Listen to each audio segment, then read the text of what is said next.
Hi అండి, అందరికీ నమస్కారం. Welcome to handlooms. ఇప్పుడు మనం చూస్తుంది ఉప్పాడ ఆల్ ఓవర్ శారీ మొత్తం ఆల్ ఓవర్ డిజైన్ వస్తుంది. పళ్ళు రిచ్ పళ్ళు వస్తుంది.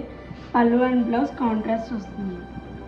శారీ మొత్తం ఇలా ఈ డిజైన్ వస్తుంది. శారీ లైట్ వెయిట్ ఉంటుంది, బాగుంటుంది. గోల్డెన్ జరీతో శారీ అంతా డిజైన్ వస్తుంది. ఇందులో కలర్స్ చూద్దాం. శారీ అంతా ఇలా వస్తుంది అండ్ పళ్ళు అండ్ బ్లౌజ్ ఇది వస్తుంది. ఇక్కడ నెక్స్ట్ కలర్ చూద్దాం. బార్డర్ పళ్ళు అండ్ శారీ పళ్ళు అండ్ బ్లౌజ్ ఇది వస్తుంది. శారీ అంతా ఇది వస్తుంది.